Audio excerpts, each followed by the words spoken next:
इन्ननी अनल्लाहु ला इलाहा इल्ला अना ला उअज़्ज़िबु मन क़ालहा, मैं ही अल्लाह हूँ, मेरे सिवा कोई माबूद नहीं।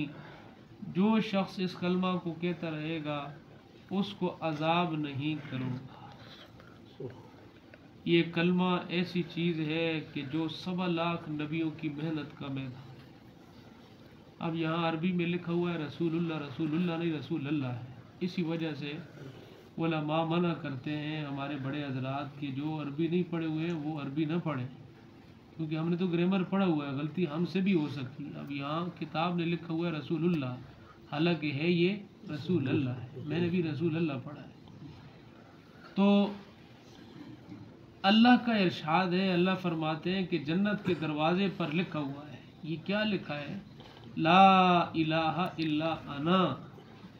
क्या मतलब है हदीस पाक का कि शिर्क से बचना, कि नफ़ा नुकसान, इज़्ज़त ज़िल्लत, सेहत, बीमारी, ये सिर्फ़ और सिर्फ एक अल्लाह के हाथ में है। अब इस नीयत के साथ जो बंदा इस कलमे का विर्द करेगा, खुत्तत अनहुल खताया, अल्लाह खताएं मिटा देंगे, अल्लाह गुनाहों को मिटा देंगे। वो बुद्दिलत सय्यआतुकुमुल हसनात, सिर्फ बुराइयां नहीं मिटाएंगे, बुराइयों को अल्लाह नेकियों में बदलेंगे। कलमा ऐसा है। इसीलिए मेरे अजीजों आज हम इस कलमे की कदर कर लें, इससे पहले कि अल्लाह मोहलत छीन ले, मौत का फरिश्ता आके पकड़ ले।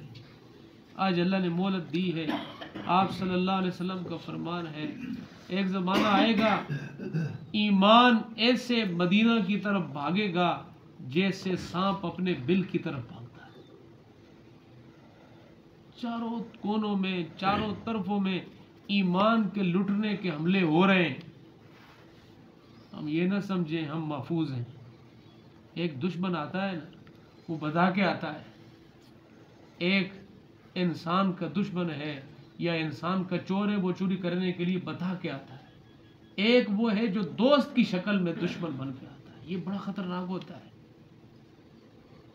मेरे मोहतरम दोस्तों, आज शैतान ने मेरे और आपके ईमान को लूटने के लिए उसने वो जाल जो ज़ाहिरी बन के आते हैं वो नहीं बिछाया, उसने ऐसे जाल बिछाए हैं कि बंदा समझेगा सही है, होगा सही नहीं। बंदा कह रहा है मैं तो नेकी कर रहा हूं, हालांकि उसका ईमान लुट रहा है। तो जितना ज़रूरी है मेरे अजीज़ों हमारा ईमान को बचाना, किसी चीज़ को बचाना ज़रूरी नहीं। इस दौर में अगर हम अपना ईमान बचाना चाहते हैं तो अल्लाह ने हम सब के लिए एक रास्ता ये हमवार कर दिया है कि हम अल्लाह के रास्ते में निकले। क्यों निकल गया, बच गया, वरना चारों तरफ से मेरे अजीज़ों पुरफितन दौर है, फितने ही फितने और आजमाइशें ही आजमाइशें। आज अल्लाह ने हम सब को जवानी दी है, अल्लाह ने सेहत दी है, अल्लाह ने वक़्त दिया है। हम अपनी आंखों के सामने देखते हैं खुशी का घर, गमी का घर बनता नहीं बनता। आज ये देखो हमारे हाथ सारे बिल्कुल तरोताज़ा हैं। अरसे के बाद इन हाथों में लकीरें पड़ेंगी कि नहीं पड़ेंगी। आज हम ताकत से चाहते हैं कि मन वजन उठाएं तो उठा सकते हैं। एक वक्त वो आता है कि पाँव वजन भी उठाते हैं तो हाथ लरजता है।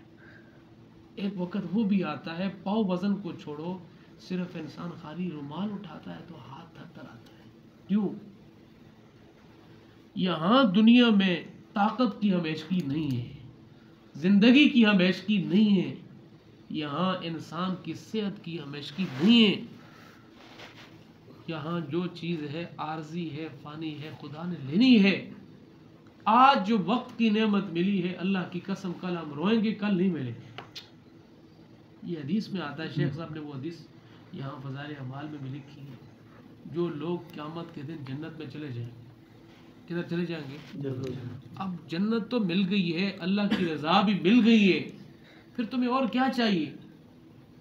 मेरे और आपके आका सल्लल्लाहु अलैहि वसल्लम ने फरमाया, जन्नत में जाने के बाद भी वो घड़ियां जो गफलत में गुजरी होंगी रोएंगे। क्यों रोएंगे? उन्हें नजर आएगा कि मस्जिद में 10 मिनट बैठे थे, 15 मिनट बैठे थे, आधा घंटा बैठे थे, उस पे खुदा ने क्या दिया है। और जो किसी गलत महफिल में बैठे थे या बेकार फजूल बैठ के गुजारा था, उसका कितना हमने नुकसान किया। वो उनकी आंखों के सामने आएगा, फिर पछताएंगे, और पछतावे के अलावा कुछ नहीं हो। आज अल्लाह ने मौका दिया है, आज अल्लाह ने वक़्त दिया है, इस मौके से फ़ायदा उठाते हुए इससे पहले कि मौत का फरिश्ता पकड़ ले, सेहत की नेमत छिन जाए, ज़िंदगी की नेमत छिन जाए। अभी ये मेरे से ग्रुप में भी लगी हुई है, एक वीडियो लगी हुई कि नौजवान है 21-22 साल का, जा रहा है, अभी वो नाच रहा है, 4-5 दिन पहले की बात है। तो एक पल में वो कैसे मज़े कर रहा है और दूसरे पल में मौत ने आके, एक मौत ये भी है।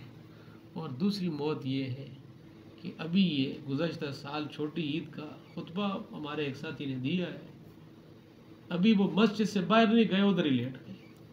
ये तो ठीक ठाक है, 5 मिनट पहले तो वो खुतबा दे रहा है, नमाज पढ़ा रहा है, पूरे 5 मिनट नहीं गुजरे, ईद की नमाज पढ़ाई है, लोगों को मिले हैं, अभी बाहर जाने ही वाले हैं, उधर सो गए मस्जिद के अंदर।